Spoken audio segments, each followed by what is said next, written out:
seconds.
Hey there. Hey.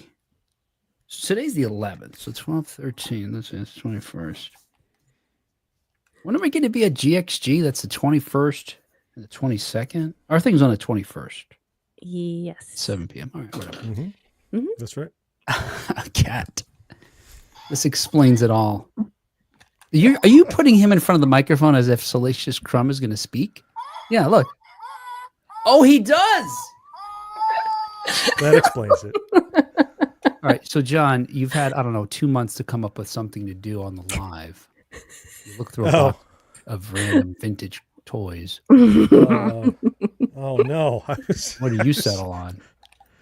I don't know. Computer mouse. Look, it's on my shoulder. Yeah. You can set that on your shoulder. Me too. Lots of super planning I did there. Huh. Yes, I've got a cable holder, cable organizer. Ooh. Hey. Mine doesn't make sound though. All right, so Kat goes to a different StreamYard, plans a show she's gonna do, and she's like, brings her own guest host. Just have Kat do the show. This week, be in charge. All right, hey, welcome back to another episode of 1980s Now. I don't know that I should say weekly because I don't know that I could commit to that, honestly.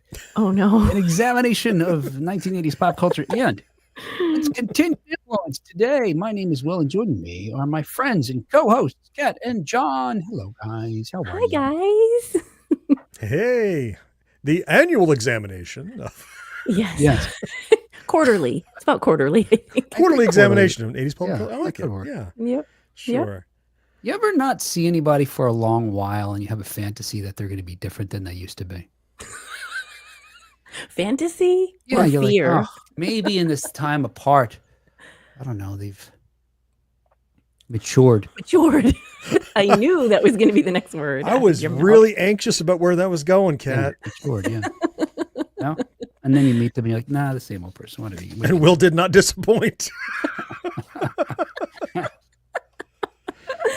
Hey, let's see. All right. Hey, on today's show, we're going to chat about a number of different things. Now, I'm going to tell you guys this. I don't know that I'll put this on the air, but I think I don't want to say news anymore. I think that's kind of a turnoff, maybe. Okay. We're still going to talk about news somehow, probably. Instead, we're going to focus on topics. All right? Okay. Yeah. That makes sense? Yes. Yeah. On board. John was going to So in his Playgirl spread, it says turn-ons, long walks on the beach. Turn-offs, news. Yes, I think so, possibly. Hey, on today's show, we're going to talk about the following. Is Gen X the coolest? Yes. Yes. Coolest generation, that is. And there's a journalist, I think she's a millennial, that says, yes, we are. We'll talk about that. I want to talk about, this sounds like a real bummer, but this leads into some other interesting things. So go on the journey with me. I want to talk about caring for our ailing heroes. Sadly, we're getting to that age. We're a number of folks that we've loved, certainly growing up from a distance, talking about entertainers, having health challenges or just flat out passing away. And then there's a number of folks in our lives that are also hitting those ages, and I saw an interesting thing. I didn't look it up because I think it was just a meme, but I saw this meme that said something like the great irony of Generation X is that we're having to care for the people that caused us trauma. That's true of every generation, though. Maybe you're right. Isn't Just by it? nature of being a child to a parent. Yeah, Maybe. right. Yeah, Yeah. that's who causes our trauma, and it Yeah. fits. So I think perhaps purely maybe Gen we're X the experience. first generation to start talking about it that way, though, Mm. about having received trauma. Ah, That's gotcha. that's probably true. Yeah. I want to Right. chat about. Oh, hey, we got a question from the Cobra Kai composers. So the two gentlemen that composed all the music for that just fantastic show. And the last season was really, really good. I thought it was going to be a letdown, but I think they really stuck the landing. Oh, I loved it. Yeah. Right? Yes. Yep. It was awesome. What a way to set up an interview. I thought that was going to suck, but hey, they've surprised No, me. not Like, the wait a minute. interview. No, not the interview. The interview I knew was going to be great. The show, Cobra Kai. Oh, Kai. oh. Well, you've last been a season- fan of that for years now. Okay. Yeah, but see, I guess that's what it was. It's that kind of thing where, sometimes I've seen movies that I'm really excited about, and the whole time I see it the first time, I'm just like, okay, please don't suck, please don't suck. Oh, no, Right. it's going to suck. Oh, no. And then I see it the second time, and I can relax just with the confidence that it's going to be good, Yeah.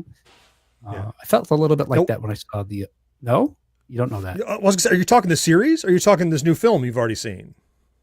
No, I'm talking about... I haven't seen the movie, but I'm talking about just Oh, when you have see- not seen the new film? Just Any- Cobra Kai in general. Okay. Yeah. Or any movie you're excited about seeing. We saw Beetlejuice together last year when we were at that convention. Please don't suck. I like the original so much. So there's this tension that doesn't let me enjoy it. And then when I get to the end, I'm like, okay, it was fine. Then I could watch it the next time and enjoy it. So Cobra Kai, the last season, I did that. And it turns out it was way better than I could have possibly expected. And these two gentlemen, Leo Birenberg and Zach Robinson, the composers of the music are in large part, responsible for this because it was perfect. Yes. This mix of 80s. Again, these guys are younger than we are by a generation, but they did their research and they grew up listening to this music that we love from the 1980s. Anyway, there's an interview coming up, but during that interview, Leo posed a question to us, and it is, what makes the 80s so special? And he said, look, now I'm not talking about like from a technical standpoint, I'm talking about a philosophical one. And these young people had answers. I don't know that I was taken off guard, honestly, with this type of question. And then finally, let's chat about whether or not the fictional dads in the 1980s were peak dad. Because in the generations before, they were different for some reason. And since, it's gone downhill. Do you mean peak dad, like the best kind of dad? Or did they, was it peak as in they were most widely featured, like dads were front and center during that time? I meant the first one, but now you got me wondering about the second Maybe a one. little of each. Yeah, maybe. Okay. Yeah. Yeah, because I think there is a argument maybe for the second one as well. All right. Hey, look, I'm just a side note for us. I want to have these new stingers and shorter musical things eventually. Not right now, but this idea of not saying news. Let's just get on with the show. I don't know. Oh wait. I have to bop my head though. Yeah. Okay. Oh crap. All right. So I just saw Marcus drop a huge comment in the. I just saw Marcus drop a huge Drop comment. a what? Yeah. He a huge just comment dropped here. a steaming comment here. But that's good because it reminds me to say hello to everybody that's watching us live right now on Facebook and YouTube as we record here. Hello, BFG. Hello, John. Hello, Marcus, Eric, and the mysterious J. Michael P. Lombardo, or whatever your name really may be. Ooh, great. Marcus writes 1. Yes. This is a yes. 2. This is. Oh, yes. What are you talking about, Marcus? I have no idea what you're. Was there a question and answer? Well, I think maybe he was going through your list of topics we're going to discuss. Topic 1 was Gen X the best? Yes. Yes. That one's solved. All right. Gotcha. Number 2, Okay. Right. we're getting sick. Bummer. Yes. Okay. So yeah. Mhm. I see. So Marcus, the show's over. I could just read out your answers and we can end the show. All right. Bummer about the old people. Prince's birthday celebration was this weekend. Yeah, we lost a great one. Even the sad songs were kind of happy and that made you feel good. Yeah, that's possibly one of it. Certainly focusing on the music anyway. And regarding a dad being peak fictional dads anyway, father figures are overrated. Yeah. There we go. All right. Hey, That'll all before we be get down in the show notes and no need to listen any further. no, but look, we have the room booked for the rest of for 45 more minutes. We're going to Damn it. chat. Yeah, we're going to hang get out with our, us our if you money's want. worth. Yeah, there you go. We take care of it. Yeah. But I was going to say a couple of quick announcements. I feel like there's so much to catch up on, just from an upcoming show perspective, and some announcements. Kat, I know you had one too. So what is it that you wanted to say? I do. I'd like to encourage all of our listeners, if you're nearby Warrington, Pennsylvania, to go visit our friends at an arcade that they own. The arcade's called The Game is Afoot. And this month is their 10th anniversary of being open. Right. Yeah. So they are just super happy to still be going and are hoping people will come visit for some special events they're having. Right. Check it out. Right. Ding number 2. My turn for my announcement. Go. Okay. Yeah, go for it. If you're in the Atlanta area, the weekend of June 20th through the 22nd, you want to catch us at the Waverly Center in Atlanta for Southern Fried Gaming Expo. 1980s Now will be there 7 p.m. Saturday evening with a live podcast episode. Don't want to miss that as well. Gen X Grown Up will be there in case you care about those nerds also. But we weren't able to all get together last year, but this year we are. Should be a good time. Woohoo! Yeah, and what's cool, John, right, is it seems like, I know you guys are doing a couple of panels, but you do have that little get together at least for fans, and they're sort of back to back. We might even be in the same room, or one will just roll over into the other. It's just down the hall, but yeah, one right after the other. Yep. Okay. Yeah, they are. Right. Yeah. That would have been perfect if it were the same space. Nobody move. We're starting up something else. Very good. Oh, and J. Michael P. Lombardo, not his real name, by the way. We've established this. Okay. All right. Because he used to be here as a different name. Okay. It says he used to work in Warrington, PA, but as I've established, nothing he says can be trusted. Oh. So there you go. Okay. Ah. All right, that's probably enough, right? Including this. Oh, hey, and if you can join us, I want to give away a copy of our new book. Here. Right. Oh, yeah, right. Totally Bogus but True Tales from the 1980s, which is a collection of stories we've told on this show, the true crime stories in book form. There you go. Yes. Kat, I'm kind of surprised that the purple cloudy background thing didn't just turn into a picture of the book. Really? That's what I was thinking would happen. It'd be all around Will's head, logos of it, and links to click on to go straight to Amazon. Come on. John what are you so doing here? Good at marketing and technology. Like this guy deserves at least 200,000 subscribers on YouTube. Oh, and yet he's on the way. And he only has 100,000. He is on his way, racing there to 200K. Good. There you go. Right. You know what 50% is? That's an F. I wasn't trying to give you some kind of mathematical, you had to do a figure to, I guess maybe I did. I don't know. That's an improper context. All right. Hey, let's get started on our topics here. Sound cue, blah, blah, blah, blah, blue. All right. Hey, first up, I wanted to chat about whether or not the Generation X is so silly. Marcus already answered. Generation X is the coolest of generations. And this is inspired, at least in part, by this piece written by Daisy Jones titled "Hear Me Out." What if Gen Xers are actually the cool ones? First of all, I mean, it's a little snarky already, right? What if? I mean, what if? Did you ever? Is it possible? After pointing out that her dyed-in-the-wool Gen X mother raised her on Gen X culture, Jones goes on to say that over the past few years, generational warfare has ramped up, so much so that it's become boring even to reference. Gen Z hating on millennials for being cringe, millennials hating on Gen Z for being puritanical, and everyone hating on boomers. But Gen X has largely been forgotten about. Yeah, and then stand in the background, sipping tea. Y'all go about it. Yeah, and happy to be in the background. It's always so funny to me, that do your thing. It does seem like we've got more and more representation of certainly our generation on social media, and a lot of it is just responding to younger generations who seem to really care about things and be and a lot of it's just it's kind of I don't know stoic, I guess. The responsive generation to some of these things, that these hair on fire things that the other generations are going on about. You know what it is? I always just figure it's pure peak Gen X. We're just like, whatever. Yeah. Yes. Whatever. which is what you'd expect out of us, and it's how we feel about the culture wars. Because why argue when you know you come from a winning position, when you know you have the best movies and the best music and the best pop culture? Yep. You guys fight over it all you want. When you're done, Ghostbusters 17 is coming out because we started that series too, right?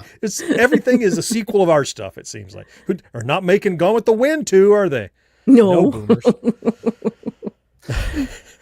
I agree. There's really nothing to argue about. I don't know what all the fuss is. We already know. Do you guys feel unappreciated as a generation, as a member of this generation, that we don't get our due?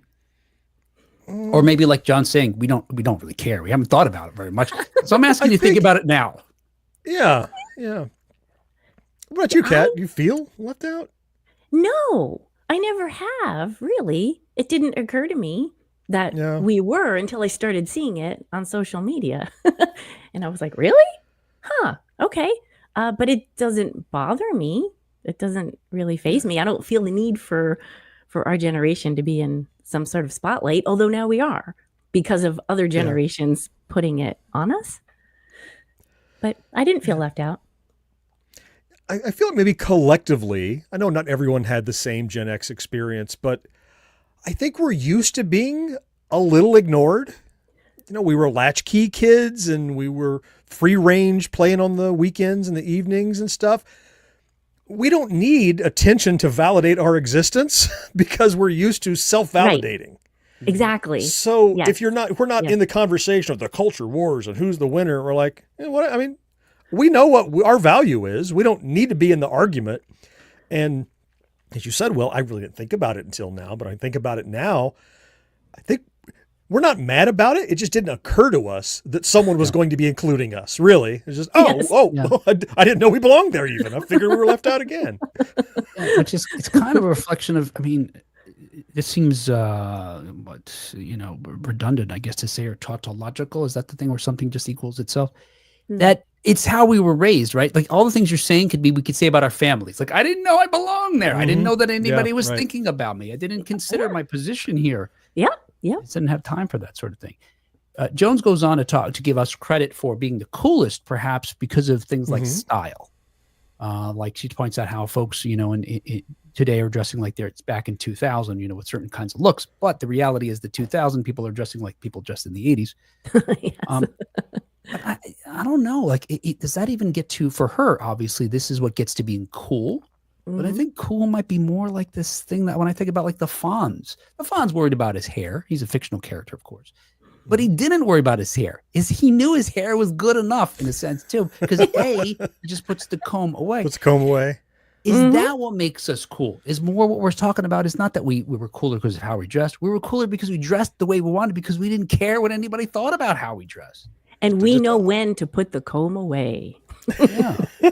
I think there's a vein of apathy that runs through Gen X that isn't apathetic about everything, but about caring about that part of the equation, probably.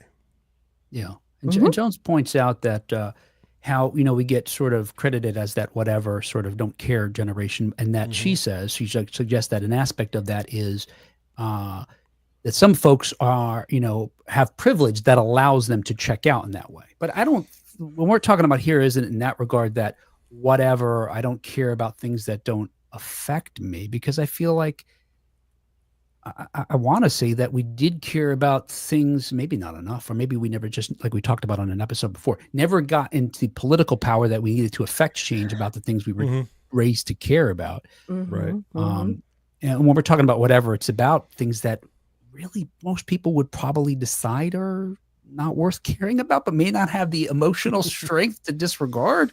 Sure. I do think our generation cares about things. I really do. But I don't think they care about the limelight or the spotlight. They don't care about caring about things. Yes. Right? We care about them, but we're not interested in you knowing what we care about or enough to enact change. We care, but just kind of whatever at the tail end of it. I think we're not interested in people knowing our causes as much maybe as other generations. Yes. We care. We just care, and we can just do it on our own. Yeah. We don't need it to be broadcast. Yeah. Now, if you think, all these things you're talking about, and maybe we're circling what makes us cool. We may be even cooler when we get older. And I have a suggestion why, but I'm going to put a pin in that to move on to our next topic. I thought you were going to say I have a suggestion how. Yes. How we can be cooler when we're older. Yes, I do. I thought I was going to put a pin in it and come back when you're older and cooler and talk about it again. Yes, we'll be right back in 10 years. Welcome back. You thought that last break was long. Hang on. Here we go. A mid-episode 10-year hiatus and go. And now we're cool. And then what do we show up dressed wearing? I don't know. A shawl. Yeah, that's right. In my time. Why is it cold in here? So yeah, it's just so damn cold all the time. Everywhere Turn I up the go, heat. it's freezing. Marcus says, it only bothers me when the young ones act like we don't know how the tech we built works.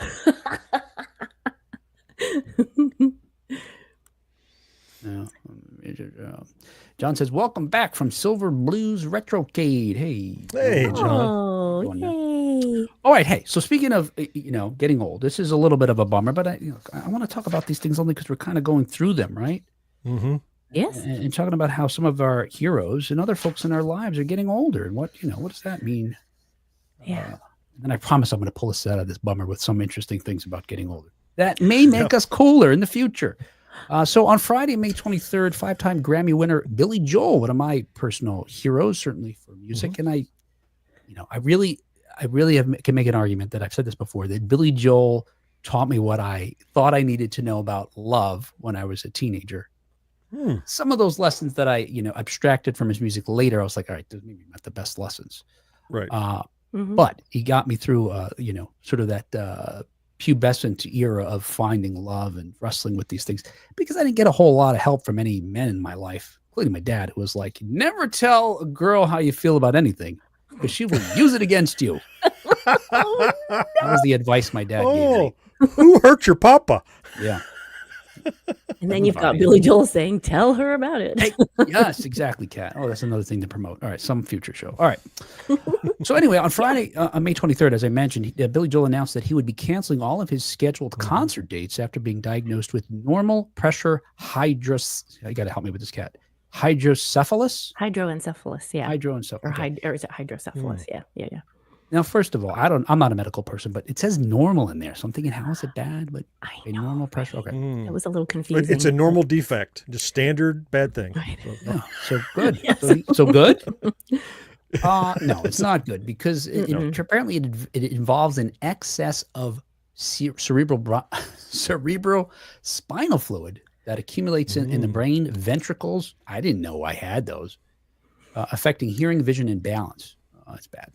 The good, Ow, my ventricles. I know. God, just even I don't know.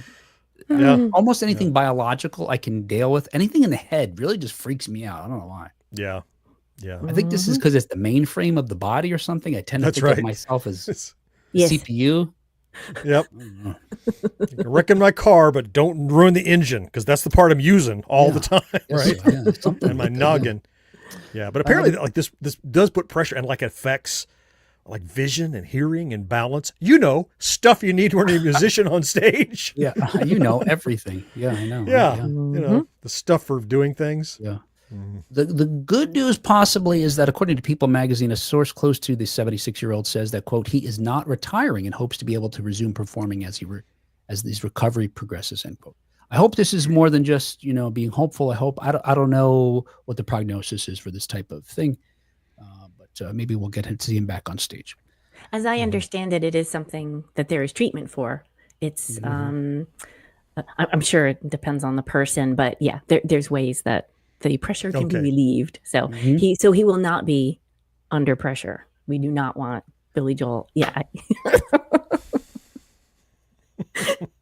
Kat, are you telling me that while you're living there in Allentown? Yes, I am. Funny you should ask. Oh, John writes, boo, Kat. Sorry. Oh, good night, Saigon. Yes, which is our nickname for Kat. So that's interesting. Good night, Saigon. The Marcus also Marcus writes, I agree, Will. That brain shit is scary. Yeah, I bet, Marcus. I get that. Well, here's more bad news. Oh, good. Yeah. Meanwhile, on June 4th, Morton Harkett, the lead singer of the Norwegian band Aha, revealed that he has been diagnosed with Parkinson's disease. Yeah. In a statement on the band's website, Harkett, who was 65, said he had undergone several rounds of brain surgery in an attempt to manage the symptoms. They put something like some electrostimulation things in his brain that help manage the symptoms. Where do we go here? Oh, which is a treatment. There's no cure, unfortunately, for right now for this terrible disease. Harkett said, I've got no problem accepting the diagnosis. I'm trying the best I can to prevent my entire system from going into decline. Oh, boy. Wow. Yeah, I do appreciate his outlook, though. Wow. Yeah. Yeah. And Aha is huge. We know a Take on Me. That was big in the U.S. Everywhere else in the world, they are 10, 50, 100 times more popular and well-known and successful than, that song would indicate. I would imagine some folks here think of them as a one-hit wonder, but globally, they're a huge band. And that's right. Anyway. Like David Hasselhoff, way bigger overseas. He keeps telling us that. I know, according to the Hoff. Yeah. Now, look, maybe he'll be able to return in some capacity, and hopefully not in the one that necessarily requires AI assistance, because I'm not a fan. But on the other hand, the legendary Back to the Future star Michael J. Fox, who has been battling Parkinson's for some time, is scheduled to join the cast of Apple TV Plus's Shrinking, a show which I love. This show. This show's fantastic. If you haven't watched it, he will appear as a guest star in some undisclosed role, but he hasn't been on camera since 2020 when he announced his retirement. So, maybe there is life after these seemingly, certainly debilitating illnesses. I know, speaking of, so again, this just sucks. Is there any, I got a little bit of a silver lining for us, maybe, just to bring some light levity to this in a moment. Okay. But dealing with this in our real lives, my dad, a few months ago, he was having problems walking. Very quickly, it started getting worse. He couldn't walk, and he was losing control of he needed, a cane or a walker. He was losing control of his feet and his legs. And he's on the mend now, but it turned out he needed spinal surgery, which was, terrifying. Wow.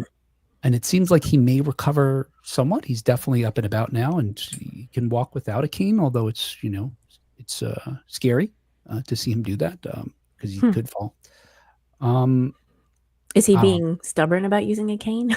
Does he? Not anymore. He was, yeah. And I told my dad a long time ago, because he would joke about getting old, and I'd say, what, you're going to be a real pain in the ass when you get old. I know it, because you're not going to let me take care of you. He's the kind of guy who'll just, he'll crap in his pants, and he'd be like, it's fine, just leave it. I'm composting. I mean, I had to practically beg him to let me mow his lawn while, when he's lost his ability to walk, the lawnmower around. So changing his diaper or whatever, or other medical things. Yeah. It's going to be a pain. I was speaking with a dear friend. This has been a couple of years ago now, but it's really stuck with me. And it's how, and I've done a poor job of it as a Gen X parent, but I look at my parents and my people, people who raised me and stuff. They did a very poor job. Like, they prepared me for so many things in life, but they did a poor job of warning me that, hey, there will come a point, 50s and 60s, you're going to be surrounded by illness and hospitalization and death, the likes of which you have never known. Like when you were a kid in your 20s or 30s, a funeral, I've never been to one, right? It's like you, and now in my 50s, I was not prepared. Like, well, this is normal because, and I don't mean just our parents, but the mentors who raised us, teachers and coaches and instructors and, maybe the old guy you knew that you always spewed wisdom at the corner store when you stopped by. All those people, unfortunately, they're getting older along with us, and they're getting to the edge before we do. And here you are dealing with it. I never knew to expect that. And in hindsight, like, I got to make sure I communicate this to my daughter because I might be gone by the time she needs that information. And she's going to go, why did they never warn me that it's like this? Because it really is. And I was ill prepared for it. Yeah. I still feel that way. That's so interesting. All I remember is my father almost every day, at least once a week, saying, "Oh, it's hell getting old." Well, yeah. Well, that just means you can't go out and play, I figured. Well, no, I knew because he'd be holding his knee and holding his back. Oh, and damn back. All the physical complaints. Yeah. For years and years of my life, that's all I heard. But as a youth, I just thought, oh, that's a long, long, long way away from me. Yeah, and not my problem. And now I'm here. Yeah. It's not great. Do you feel like your parents prepared you, Kat, to understand or expect that, folks would, yeah. Go ahead. I don't feel like they went out of their way to prepare me for it, except for my father, just sort of making that comment. And then he said it a lot, like a whole lot. It's not even a social thing, though. No, I mean, it's like, have you had the sex talk? Nobody says, have you had the later in life mortality talk? Like, that's not a thing in pop culture that people do, but they oughta. Yeah. You know what? I did have the experience of certain members of my family did not like, and they still don't like, talking about medical things. They put it down. They wouldn't want, like they wouldn't want to talk about, like medical problems or anything, like just from the get-go. But also there were complaints about, oh no, the old people are talking about whatever their physical problem is. That was looked down upon and still kind of is. Wow. So I grew up with that sort of a prejudice around it. Yeah. Yeah. Yeah. My parents were, I'm guessing either they were uncomfortable with death, which is comfortable. I mean, I shouldn't say no one's comfortable with it, or they didn't want to make me feel uncomfortable about it. Sure. So it was like people didn't die, it was that kind of, the dog went to the farm sort of thing. Well, except it happened with relatives, Yeah, your Nana's living. She moved to, Florida now. She retired. We'll never see her again. I mean, almost.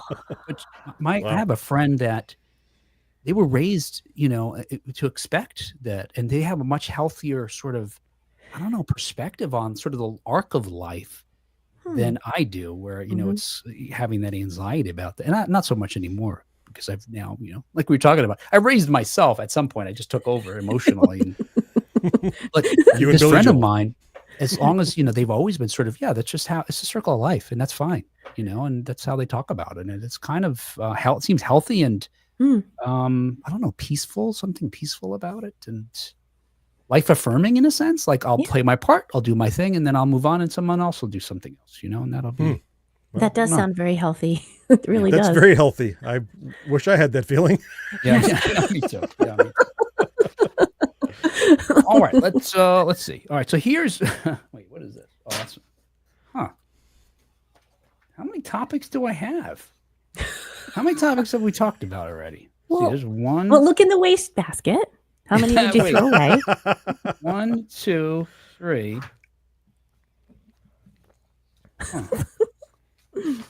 You're going to ask us some kind of a crazy music question. Then we're going to do something upbeat and uplifting eventually, I hope. All right, thanks, Marcus. I'm on number 2. I thought I had 4, but I don't know why I have so many things written down over here. All right. Marcus says, I think a Will Fireside chat about, quote, hey, death and bad shit is coming. Is just the Gen X PSA we all need. All right, there you go. Aw. There you go. Hey. What was it? Hey, death and bad shit's coming. And we'll add the, the stuff and all that. All right, there you go. All right, so the more you know. If there's any lightness to be found in getting old, all right, I thought this was interesting. Oh, I need to hear this, yes. So from The Economist of January of this year, they have this article here, why people over the age of 55 are the new problem. What? Good thing we're still under. So I just looked at a couple of quotes. Speak for yourself. Sorry, John. Ixnay on the ifty I fay. So first, with regard to our heroes, our families, etc., and folks of the older generation, according to The Economist, as they write here, the words retirement community sum up images of easy chairs, overcooked food, and endless daytime TV. Latitude Margaritaville, community built near Hilton Head Island in South Carolina, quickly disabuses these. Quote, there was a toga party this past weekend, end quote, says Lynette, a resident. Quote, there was a live band and it was a riot. Oh. Folks, members of this community refer riot to living. Yeah, if they're like, what? Yeah, then it's a quiet riot because they can't hear the riot yet. Turn up the riot. It's too quiet. Break it. Apparently, living in this community and others across the country and around the world are like starting college all over again, it seems. Huh. Toga on my back. So they've done some studies, and it turns out that the older generation and some Gen Xers get swept up in this, and I'll tell you about that in just a moment. This is funny how they write this. Again, from The Economist. Among those for whom time's winged chariot is hurrying a little nearer, drug and alcohol use and abuse have surged. Oh. Sexually transmitted diseases are also spreading. The prevalence of gonorrhea, to name but one, among Americans aged 55 and up has increased by more than 6 times since 2010. Wow. And that's such a Gen X venereal disease, too. We're bringing it, taking it back. Yeah, right. It was ours first. We don't want these fancy new diseases. Yeah. I just want little blisters. It's enough for me. Someone named Janie Steckenrider points out in some paper called Lancet. I'm sure you guys are familiar with that. Is that also what you do with gonorrhea? You do. Yeah. Yes. Very carefully. Let's see. According to Steckenrider, quote, today older adults are more likely to participate in the hookup culture of casual encounters and condomless sex. And grandma's raw dogging it. Which might be further encouraged by the availability of drugs for sexual dysfunction. I don't even think Kat needs to Google that one. She was already embarrassed. What's that? What are you Googling? Condomless sex? Oh, yeah, raw dogging. That's what that means. And also the use of dating apps for seniors. I mean, gosh, yeah, really? I can't imagine. I mean, I'm kind of looking forward to retiring now. It doesn't seem so much of a bummer. I'm looking forward to gonorrhea. Yeah. Honey, I can sleep around. I'm old. Look at this article. It says, yeah, I'll be able to use an app or a toga and get the clap. Yes. Come on, 60. You got a bingo card there you're working on, Johnny? Free space.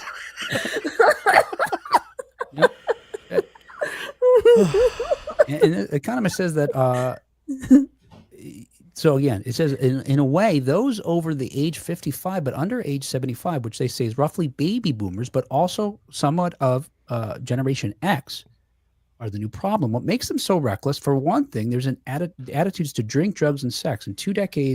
In the 2 decades to 2023, the proportion of people aged 18 to 34 in America who have ever occasionally used alcoholic beverages declined from 72 to 62%, according to Gallup. Yet among 55 and older, it increased from 49 to 59%. From the window to the wow. I mean, I wonder if it's in part like what we're talking about. Now, some of the baby boomers are involved in this, but like us, baby boomers, and we're going to talk about this in a moment too. This is why I'm like, how many topics do we have? I didn't think we had that many.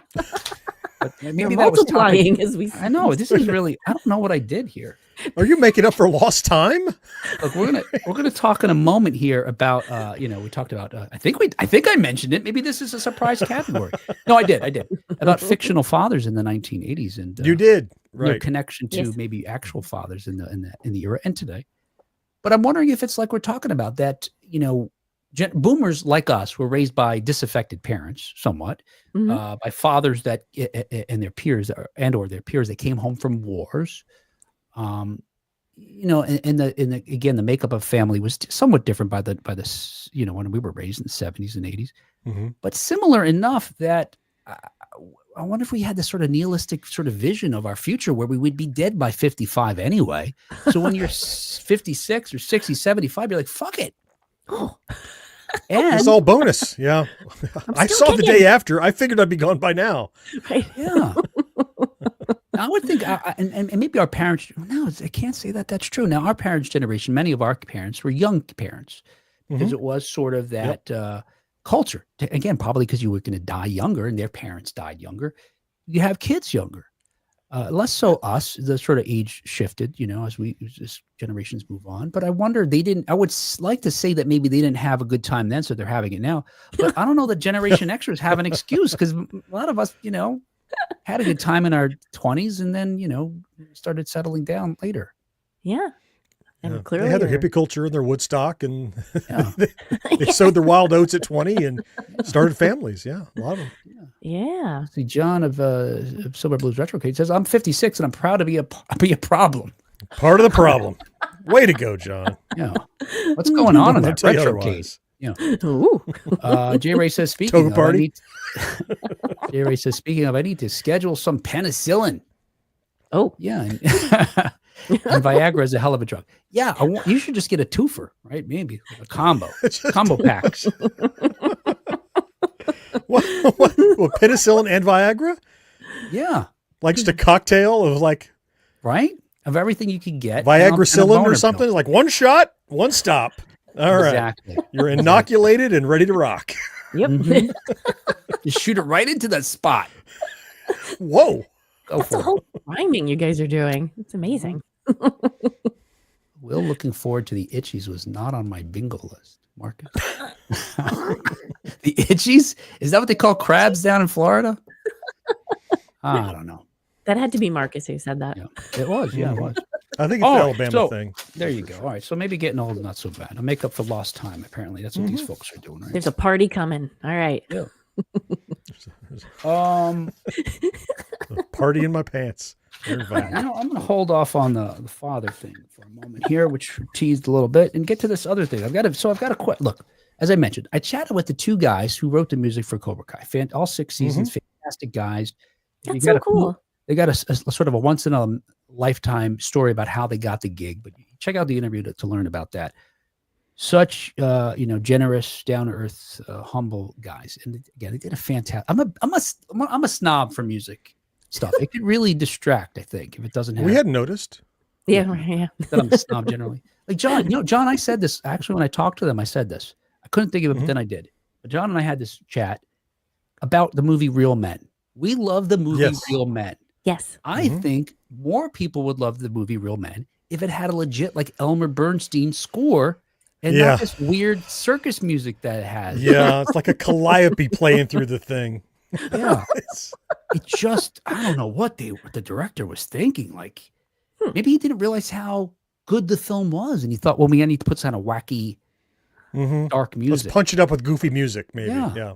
Maybe. I don't know. If it just had a straight up serious orchestral score, I think it would have been fantastic. But anyway, these guys knocked it out of the park. So when we were chatting, they, Leo in particular, had a question for us, and I'm going to play it for us here. And I'd like to hear your thoughts and folks in the chat as well. Okay. This is Leo Birenberg. He's one half of the composers, including with Zach Robinson for Cobra Kai. Let's go, Leo. Like, what makes the 80s the 80s in like an artistic ethos sense? Like, why is it that the 80s has this sort of eternal 80s-ness to it that differentiates it from what happened in the 90s, what happened in the 70s? But it's not a technical question. It's like it's a philosophy question. It's like it's an artistic question. Like, why do we think that is? I gotta say, I studied philosophy in college. So when he said philosophical question, I was thrown off immediately. Because I was like, I should know this. I should be able to answer this. And did you? Did you give him your thought? I effectively did. Honestly, I don't. A right away answer? I think because we had been talking about music the whole time, I think I focused on the answer in the context of music and only later after listening back realized it was a broader question. But I'd be his question is more holistic about everything about the 80s, it sounds like. Yeah, which I don't know if that's a fair to try to. I don't know that you can do that, because it's such a big thing. But we're going to try. Thoughts? Yes. Okay. Because I also thought it was just about the music. And so I wrote some thoughts on why that would be about the music. But if we look at music as just a little microcosm of the whole time, maybe you guys can help me figure this out. I do feel like, okay, so just about the music, very upbeat. And even if the theme or the topic is not upbeat, like it still makes you want to dance. There's still something about 80s music that does that for me. There's a certain, I don't know what the good word is here, but it's like there's a certain brightness to it or clarity, a certain clarity. It's not mushy. I think that's, and of course there's certain instruments like the keyboards and the saxophone that are distinctive to 80s music, but mostly it's about, I can't think of better words than bright and clear. Like there's just, and maybe it's about the upbeatness of it, but how can we apply that to the larger 80s ethos? Do you feel like that applies in any way? When I thought about this, I was thinking about the music, but I was thinking about it in a larger sense. And actually Jason in the chat just kind of like pegged on what I was going to talk about. There's a certain juxtaposition that exists within Gen X that I think is fairly unique among us. So in the planning for this episode, you had a note about not tech, right? So not talk about our technology, but I guess I have to cheat a little. Technology is part of it in that we had technology, but it was the shittiest low-tech technology possible. It was brand new, barely worked, wood grain stuff. It just kind of was. We also had this ridiculously unjustified optimism as Gen Xers living under the shroud of possible nuclear annihilation. But yet we were like a little more upbeat and, whatever, and things are going to be okay. And I think, I'm not sure how to map that back to music, as you were saying, Kat, but I've always seen that my generation they did things that didn't make sense. And that's almost the hallmark of Gen X. It's, you shouldn't be happy about this stuff, but you are. You shouldn't love this technology because it's crap and your computer can't even add right, but it's a cool thing and I have it. You shouldn't be excited about it. It's that you shouldn't be, but you are kind of attitude. That's what I think I haven't seen in other generations in that way. Yeah. That's cool. Yeah. That's interesting. John, you make me think like what people making products are like, you're not going to like this and you shouldn't. Here's the Apple Lisa. But we thought it was so good. And in hindsight, I know everything in hindsight is easy, but we didn't realize it's just barely good enough to do what it's supposed to do. It was a miracle that it did it. And so we were excited about it. We were excited about the two big speakers to make sound, whereas now you can do it in a desktop Bose. Everything was the biggest and hype, and probably undeservedly so, but we were there for it. You remember that line in Ghostbusters? What is it? This is a great plan. I'm excited to be a part of it. I'm just excited to be here. Maybe you guys are hitting on something about with the optimism. Like, look, we were told we were going to be dead so many different ways. I'm just excited I'm alive. I'm still here. Okay.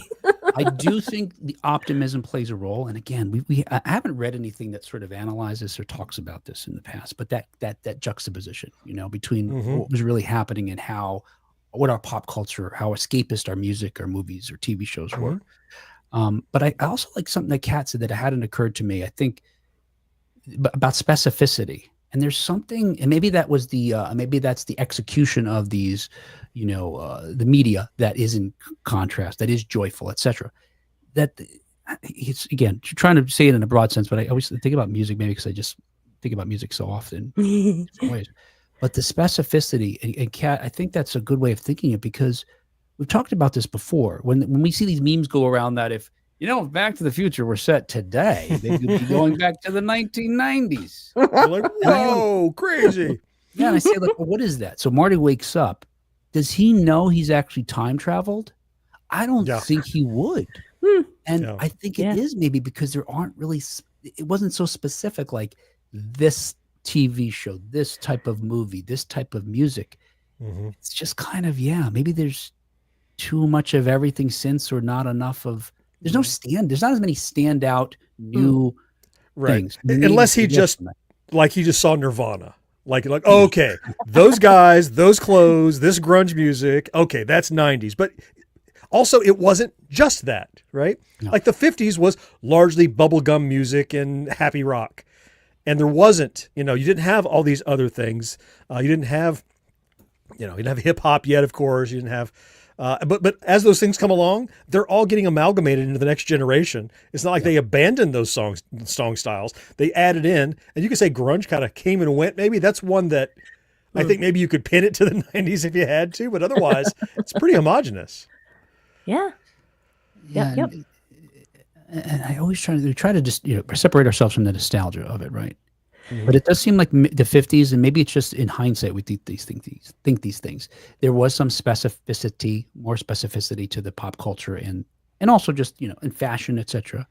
60s, there's a certain thing we could have with the 60s, 70s, 80s. Again, is this just self-serving that I think that generations since? I know the way Leo said his thing was he was saying 80s is even different than those prior generations, and I agree. Yes. There's just, as time goes on, there's just, I don't know, it's just a big, like, what did you say, Kat? Like mush or something. It's not mushy, right? Yeah, I feel like, what we come from, it's, Yeah, it has a certain clarity. It has a certain brightness about it. And there was something else that you said that just, I don't know, might have fallen out of my head. Oh, I know. The whole optimism thing. I do wonder sometimes if there was like an oppositional reaction to the doom and gloom and nuclear war and all of that, and we just really needed to not just get sucked into that, and so there was just like a yin yang, like some kind of opposite effect happening there. And we were told, stay in school, stay off drugs, it ruins your future. Like, so you're saying I have a future? Oh. Because they were just talking about bombs a minute ago, right? And how to get under the desk, right? But maybe, okay, if you say so. I think it was our future was unclear. And so it wasn't like we were rushing headlong toward our older age. It was more like, well, we're here. So far, so good. They say something's coming or not. So just live in the moment in a way that maybe people don't have that kind of insecurity about their like global life and health today. Right. And the living in the moment thing, like you just said something that makes me think of our discussion about the over 55 being a problem. It's like, it's almost as if maybe they are experiencing that too. Like, wow, I didn't think I had this future and I'm still here. All right. And they're still living it, still in the moment. Yeah. And they're being optimistic. Yes. And living in the moment. Yes. This makes me think about our earlier conversation about Gen X being the sort of whatever generation. There is an aspect I think associated with a generation that's this, as I think codified by the lyrics of Rage Against the Machine. Fuck you, I won't do what you tell me. That is kind of a Generation X attitude. That almost like we're told you're going to die tomorrow. Fuck you, I'm going to really love today. Then, or I'm not going to feel bad about it. Yeah, that's that moment. This is a long answer, Leo, but it's probably better than the answer I gave you during our interview. Anyway, listen for that. It's coming up probably, I think, next week. What was your answer? Just cause? Was that the answer? It just was, man. It is. It just is, dude. Focused on the music and the idea of how globalization, how many influences were sort of pulled together in sort of American 80s pop culture to create unique things, I mean, how we got different music styles is either focused on an amalgam. Is that the word you said, John? Amalgamation? That's a good. I think so, maybe. Different things, and that created us. We're going to synthesize all other things. You took a bunch of different things, and put them together, create a specific new thing that was optimistic in the face of, likely death. Danger. Yeah, sure. There you go. That's the one sentence answer. Jason, like as you pointed out, says maybe our put optimism. it on the thumbnail.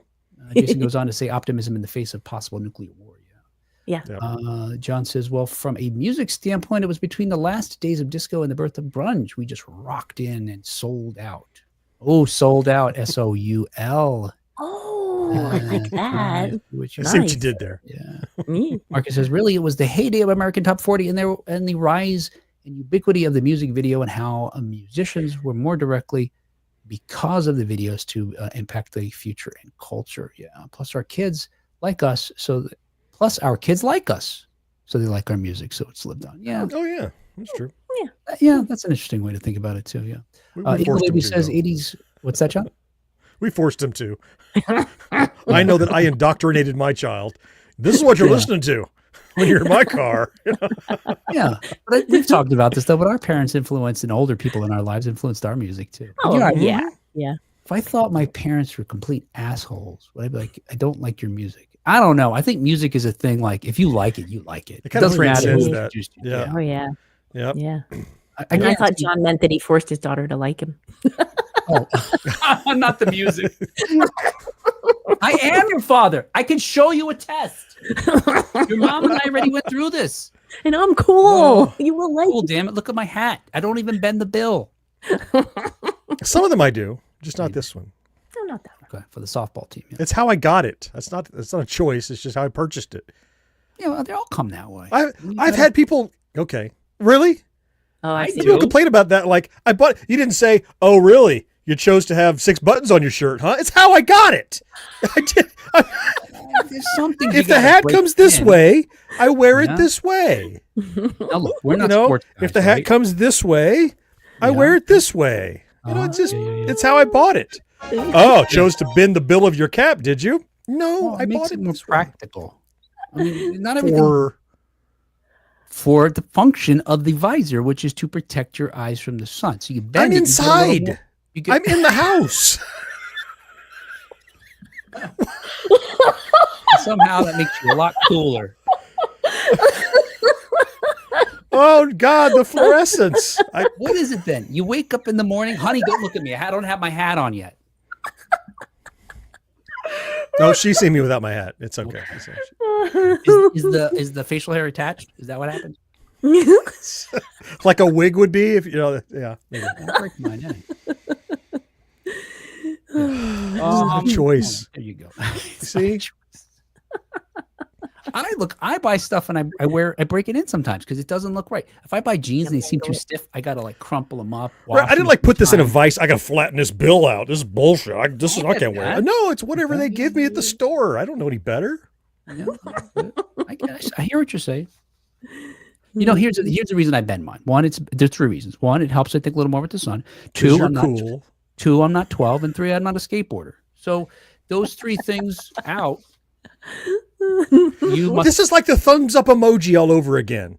It means something different to you than it does to me, right? I'm not making some kind of a skateboarder statement. I'm just wearing the hat I bought. You're a 90s rapper. I got it. You probably have the sticker on the bottom too, right? With the brand thing. Do you? You have the silver sticker thingy with the. Oh no, this is your next one. Oh yeah. Oh, he does. He does. It was on the hat when I bought it. Oh my God. Products come with stickers that are meant to be taken off. I didn't accessorize the bill. That was amazing. That was amazing. All right. What? How did this become about me and my hat? I don't know. Look, I have a sign up that says "Don't make fun of cat." I don't have. You need 2 signs. You need a second sign. He needs 2 signs. But I want you to put your other hat back on. Look, I realized what your other hat was. Oh, you have the turtles matching? Well, I'm afraid I might make a skateboarder statement if I do, but we'll. At the risk of making a statement, I'll put the flat one back on. Just because I don't have memory is going at this age. Okay, cool. All right, hey, finally. Has anybody else said anything? I don't know. People see stuff. I wish I could see. Hi, everybody. We got to get you on there, Kat. Kat logged into StreamYard.xxx instead of .com. It was very confusing at first. It shows John and I as topless. It automatically has a filter. I can see their shoulders. Mm-hmm. Those are tassels. Those are tassels swinging. We do the thing, John. Yeah. Oh, opposite? They go opposite directions? Yes, that's right. Damn. I can't do it. How do I do it? Anyway. Now stand up and do it. With the other tassel. Well, single tassel. It's family hey, show. Brandon. How are you, buddy? Cost extra. That's all right. Hey, finally, look, I wanted to talk about, Father's Day just passed. Wait. Yes. Kat. You had time Good to thing practice. you got a sign. Look how quickly I caught myself. Look how quickly that was lightning fast. Yeah, that was pretty fast. All right. Well, not before you said wait, but it was very soon after that. Yes. Yeah, no one will catch that. Wait. Yes, you're right. Pause. Correct. So Father's Day just passed, and it's got me thinking about. I wanted to chat about for some time, at least in part. There's probably a deeper dive to do on this. I know there is. Yes. But about the portrayal of fathers. Involved? How much what? How much death is involved in this topic? Hey, man, we're not going to stray from the tough things. Not anymore. Okay. Very fair Next enough. week, AIDS. All right. So, the hard hitting. That's right. yeah. I want to check in on AIDS. You hardly hear about it anymore. Not since the 80s. Oh, God. Yeah. Oh, what a shame, too. We need more content. All right. Anyway, so look, why did I want to talk about this? In addition to being, so I had this theory in my head, I suppose, that I had to dig into, but this idea that over time, and it's not it's not something that's so out of the park you'll be surprised, but over time, the representation of fathers in media has changed, evolved. Mm-hmm. But like many of these things, without having actually read a smart person who did actual research and can provide statistics, I'm not sure what happened. And quite honestly, I guess before I even sort of dive into what I've learned by reading about smart people, I suppose what we're going to hit on just generally is... Was it in your book that you read about smart people? The book that I read or the book that I wrote? I don't remember. That you wrote. Yes. I wrote. Yeah. There's the true tales about how fathers are smart. There's an opportunity in there for a plug. Yeah, something about bending the bills of their head. I don't know. Oh. No. All right, look, I feel I'm resetting. Okay, so I've got hat anxiety now. You look great. You look great in a hat, John. I don't look good in hats. I don't know if you believe that. Okay. No, don't bend it. You look good like that. Seriously, you have a look. Your thumbnails wouldn't look the same if you started bending your bills. Welcome to noncommittalcompliments.com. You really have a look. Do you remember when I gave you a backhanded compliment that involved math? Or maybe it was an insult. I don't know. All right, here we go. You certainly are distinctive. I started digging into this, and I found a couple of interesting studies, articles, etc., including this one by David McGee and Bryce Hantla, or Hantla, I don't know, Hantla. And they start off like this. At best, television dads are nominal or figurehead leaders of the home, but at worst, they are relegated to the intellectual level of the family pet. Huh. Yeah, so not surprisingly, I suppose, the thing that surprised me, I think, is that it turns out that an aspect of this representation of fathers in media, I think, peaked in the 80s. And I'll explain why. And I think perhaps it may be the best representation before things started changing. So early 80s probably. Yes, John, seriously. Yeah, this dude is just on top of his stuff. Right here, brother. Right here. Yeah, very good. I love it. I love we're reconnecting. I'm tossing out so many things. Reconnect. Instead, like Aquaman. Yes. I can hear you, Aquaman. So Erica Sharer. Let's see. Let's decide how to say your name. So I'm going to say it a few times. Sharer, we'll say. Erica Sharer, who's the professor of communication at UMass Amherst, sampled long-running and top-rated domestic sitcoms from 1950 through 1990 and discovered that, quote, the changing portrayal of father figures went from positions of wisdom and authority to roles in which their sensibility is called into question or mocked. Yeah. Interesting. Yeah. Okay. So in the 50s, you could think about shows Father Knows Best, in the 60s and so on. The Brady Bunch. Leave It to Beaver. My Three Sons. Yeah, Donna Reed show. Well, you had the father portrayed as the breadwinner and the stoic authority of the home. Yeah. But as John points out, this started to evolve, and there seems to be a clear demarcation, according to these experts, in the mid-1980s. Yeah.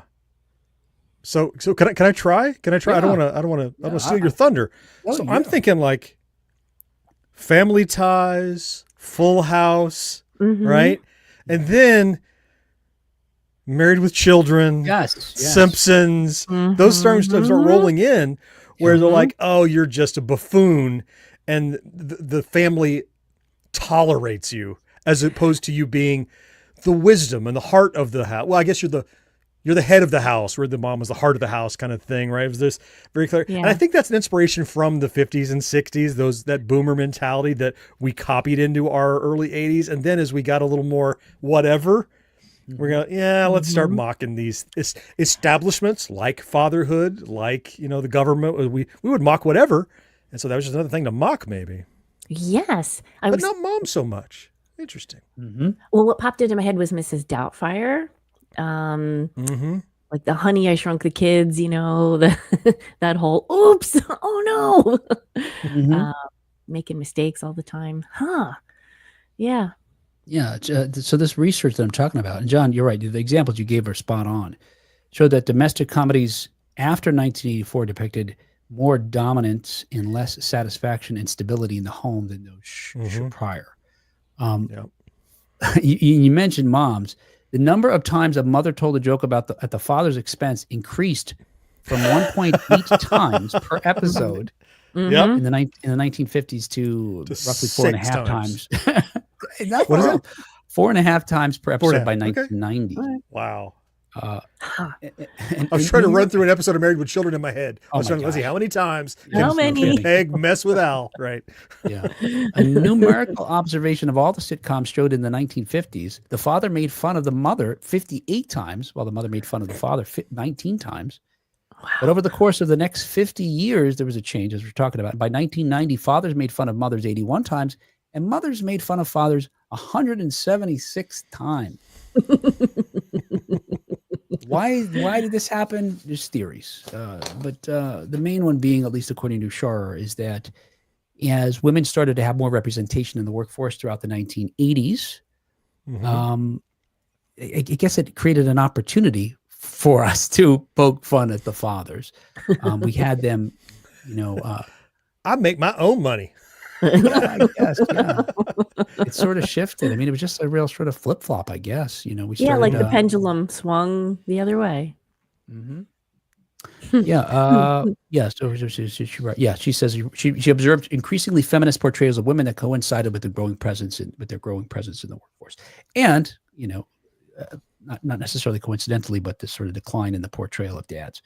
What's interesting to me is what also happened was, though, and I think, John, you gave some examples there again, and it sort of changed after this point in the 1980s, is we moved away from these really stoic, removed father, fathers, who gave advice when they came home from dinner and then went off to smoke a pipe and they weren't seen again until the next episode, to having, the father and family ties, to having, before it took a weird turn, Bill Cosby, as Dr. Huxtable, that they were taking more active roles in their children's lives, and not just being this, removed sort of, again, authority figure. That, again, starts to change, but that doesn't change as much in media as this idea of them being buffoons. And that just continued to get to increase. So we may have representation of fathers now as being more involved in children's lives. Like they gave an example of Phil Dunphy in Modern Family. He's very much involved in his children's lives. But even that becomes sort of a point of jokes, in the show where he's routinely portrayed as a buffoon. Just can't win. That's it. Yeah. Using a quantitative content analysis, which I think is what it sounds like, how many of something happens. She observed that fathers were shown in fewer parenting situations in more recent sitcoms. And when fathers were parenting, it was depicted as humorously. So, like I said, 50% of the relevant scenes in the last 20 years have the fathers being made fun of, even as they participate in their sort of children's lives, as compared to 18% in the 1980s. Where again, what was his name? Mike. What was the names in the Keaton? It's Keaton. I don't know what the father Keaton's name. It was the actor was what. Is that Michael Gross? That was the father. I can't remember. Somebody's name. Who's Alan Thicke? He was in a different one. Oh yeah, but he's another example too. But that these fathers, a little bit of jokes made fun of them. He was made fun of for being a hippie, and by Alex, his son. But otherwise, treated with respect, and also had more involvement with the family. She goes on to talk about how this might be a problem in some sense, right? That representation matters. We hear this all the time, and most oftentimes in the context of underrepresented, people in our culture. She talks about how, the gay characters on Will and Grace did something for representation for gay people. And did something important. It's important to see yourself represented in media for your self-esteem, I guess most importantly. And that goes to, people of different race, different religions, creeds, et cetera, and so on. So what happens, though, when you then show fathers as being idiots and not representing the fathers, stand-up guys like John and myself who raised in, people in the chat who talked about raising their kids right. Yeah. Are you discouraged? You're not discouraged from being a good father? Well, fuck it. I'll be like Phil Dunphy. He's a fucking idiot. Why try? But according to Scherer, at least, it reinforces the idea. What happens is it reinforces the idea that mothers should be more responsible for raising the children because men are idiots. And I think that men take advantage of this. Okay. Right? Look, honey, I don't know how to raise kids. I'm a fucking moron. Oh. Which end does the diaper go on? The head end? I guess I should have changed diapers. Will's one of those that on purpose loads the dishwasher wrong so he won't be asked again. Uh-huh. What did I load it with? Get out of the way. I'll do it. I'll handle it. I don't I'll know. handle this. All right, honey. Seems to me. It seems to me. I don't know. Do you feel like you see that?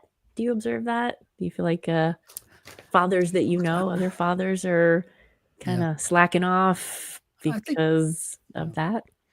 Role modeling? Character modeling? I don't know that they would say it's because they saw it on TV, but I would say it's probably most of the dads I know are very involved in their children's lives and are great guys. Mm-hmm. Not buffoons? Not buffoons, and tend to share responsibility with their partner. I think for the most part. I don't know. I saw something in one of these studies saying that I'm sure this is, this is for a different reason, but that as these representations have evolved over the time, what's also changed is how much television people are consuming. So people are consuming way more TV now than they did in the 1950s with these other representations. Yes. I guess that suggests maybe that we're more susceptible to these kinds of negative influences, but I don't know any father who says, look, did you see the guy in King of the Hill? He's a real idiot, so I can be an idiot. But I guess maybe to some extent it does make you feel like you have permission. I think that's what representation is about. I don't know. Yeah. Good point. Yeah, I feel like you will. I don't really see it, but it could just be in the circle that I travel in. I'm immune to it because I'm not exposed to it. But yeah, most of the dads that I know are, putting in the work, and they're not sitting on the couch with their hand down their pants when other people are home. When other people are home. Right. Yeah. What you do in the privacy of your own living room when no one's there. But yeah, I don't see that kind of buffoonery getting mapped over. So I guess I would need some more empirical evidence that it's happening to believe it. But I understand how, look, media can be the influence. I know it can. Whether that actually impacts your paternal instincts, I don't know. Interesting. Yeah, probably more like what we were talking about, throughout the episode of how we were raised and what we were. Yes, that's exactly what I was just going to say. I'm sure that it's much more influenced by how they were raised. Yeah. Hey, Karen. Karen's here. Karen says something. Where did Karen's thing go? Oh, Stephen and Elise. That's her Family Ties parents. Thank you. Yeah. There we go. I knew somebody would come through. Yeah. Brandon says, to me, Alan Thicke as Jason Seaver in Growing Pains took the cake. He wasn't cool, and he wasn't even the breadwinner, but he was instantly lovable. Yeah. Eagle Baby says, Michael Gross in Tremors. I mean, Family Ties. Yeah. Oh, it is Michael Gross. Yeah. And Tremors is, he's a great dad. Now, he's not a dad necessarily, but he's a great character. And it's hard. And also Eagles Baby says, it's hard being lazy. Yeah. Speaking of Alan Thicke, all right, here's the best fathers, I think, right? From the 1980s media, you got I guess I'll just name the actors who played the characters. Bill Cosby. Jeffrey Jones was a great father in Beetlejuice. Stephen Collins. Was all right. No, I'm just naming. I'm naming all sex offenders. Wait a minute. What list are you? Yes, throw that one in the trash, please. Yeah, I mean, I was with you for Cosby, but then I'm like, he wasn't a very good dad in Beetlejuice. no. He Jeffrey was Jones. already. So what was Beetlejuice? 87, 88? When was that? Yeah. It was later. Late 80s, right in there? In the 80s, yeah. And the dad in Beetlejuice was a put upon doofus of a dad, wasn't he? That's true. Yes. Yeah. Yes, he He was not in control of the house. Yeah. He was steamrolled at every opportunity. Yeah. Yeah. Yeah. I was really listing actors who were. Oh, I know who you were listing. offenders. I was trying to make okay. a show out of it if I could at all. No. Oh, Nope. There's no rescue. in you're this trying to connect to the topic, John? show. John, I'm not even recording this. John. Crazy me. Next week we'll start the real show. We had This to is the shake off dry run to see if we can this still do was- this. Yes. get the rust off, the barnacles. All right, hey. In spite of what John just said, that was a show. And do I say all the usual names? Yeah, Is this true? sure. Okay. Yeah, I didn't know if it changed. I don't know. Hopefully. You know, it's a positive affirmation. We're going to manifest sponsors. Oh, I should say a whole lot more names then. Okay, I'm going to make some up. Our show is brought to you thanks in part to our early adopters, Karen Flieger and Rick Parker. Yeah, and hey, we're hoping to see Rick Parker down at SFGE in Atlanta this weekend coming up here. Yep. I can verify we are going to see Rick Parker. Oh, yeah? All right. Oh, yeah. Okay. Oh, yes. I told him he had to show up. Oh, And thank you especially to our Secret of Our Success Level Patreon supporters, Marcus Taylor, Tony Great, Matt Marino, John Henderson, Brandon Greer, and Nick Guillory. Yes. Thank you so much, guys. We're so very grateful for your support, your continued support, even after we've taken somewhat of a break to come back. We could talk about what we were doing during our break at some other point in the future. We did this. Part of it was doing this. But hey, This is what I was doing. I had to find another friend to hang out with on Wednesday nights. it took So- 2 months. 2 months to 2 months of eBay being outbid on auctions on eBay for a salacious crumb figure. No, I need to point out to you this was a birthday present from the guy sitting underneath your left shoulder and one of our Yeah, wait a second. folks in the chat, our Marcus. patrons. That's right. Oh, very good. I love that. Hey, it's fantastic. Is that a just had to vintage show him thing? I off. mean, it must be, See, right? I stayed in touch with Kat during a hiatus, Yeah. so that's how that worked. Yeah. To be honest with you guys, until you started talking, because I'm used to hearing you, I wasn't sure you were actually Kat and John. Because I kind of fair. had a rough idea. Hey, join us this weekend in Atlanta at SFGE. You'll get to hang out with us and John, including John, and also his crew from Gen X Grown Up. We'll be there. We'd love to Yes. see you. We're going to do some fun stuff there. All right. Hey, we will talk to you next time on 1980s Now. Until next time. Where's my Viagra ceiling? Oh, yeah. That would be a good cocktail, Viagra pun Silver. intended. Oh. Apply directly to the affected area. Yeah. It says to rub it in. Oh no. I'm way ahead of you. Topical. It's topical. I started before the injection. Yeah. Oh, I'm finished already. Oh. Too late. Still getting a shot. Make a muscle, they tell you. Yeah. Make a muscle. They do say that. Yeah, they say you got to do this and then. Yep. Yep. Mhm. And then they get the rubber thing and tie it around. Yep. The The rubber, rubber thing. in the muscle, Yeah. right? Yes. Yeah. Oh my God, that'd be horrible, wouldn't it?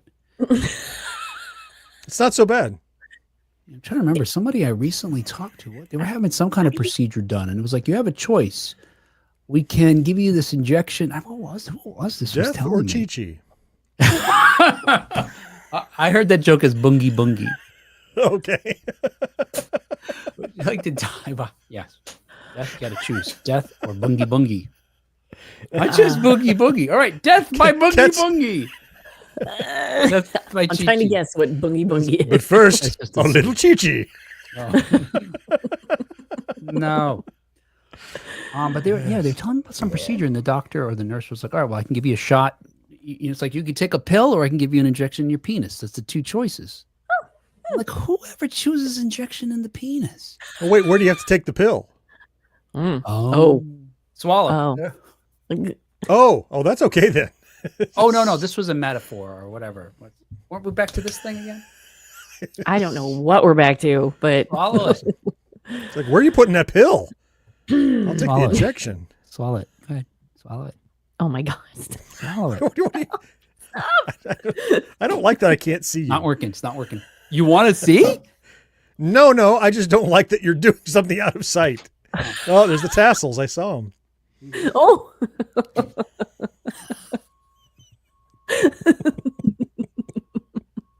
It's like a beanie on a cap. Ow. Color on a beanie. Pencil. There you go. Nicely done, John. John, show me both hands. I can't. I'm going to work on that for next time. That's it. Get a whole harness. So you go through all this work to fake it. You could just really strap them on. So. Yeah, no. I'm not going to fake Little it. suction cups. No. Yeah. I could just safety pin them to my shirt and fake it. Yeah. Mm-hmm. Easy with those safety pins.